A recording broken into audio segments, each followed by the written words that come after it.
ദുബായിൽ ബസ് കയറാൻ വരുന്നവർ ഇതാ ഈ നമ്പർ നോക്കിക്കോളണം.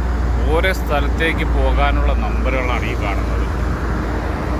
അത് വെച്ചാണ് നമ്മൾ ഓരോ സ്ഥലത്ത് എങ്ങോട്ട് പോകണം എങ്ങോട്ട് പോകണ്ട എന്നൊക്കെ തീരുമാനിക്കും. പിന്നെ ഇതിൻ്റെ വേറൊരു പോയിൻ്റ് എന്ന് പറഞ്ഞാൽ നമ്മുടെ മാപ്പിൽ നോക്കിക്കഴിഞ്ഞാൽ ആ മാപ്പിൽ ബസ് സ്റ്റോപ്പിൻ്റെ ഒരു സ്പോട്ട് ഉണ്ടാവും. ബസ് സ്റ്റോപ്പിൻ്റെ ആ സ്പോട്ടിൽ നമ്മളിങ്ങനെ പ്രസ് ചെയ്ത് കഴിഞ്ഞാൽ ആ ബസ് സ്റ്റോപ്പിൽ നിന്ന് എങ്ങോട്ടൊക്കെ ബസ് പോകുന്നെന്ന് കറക്റ്റ് അറിയാൻ പറ്റും.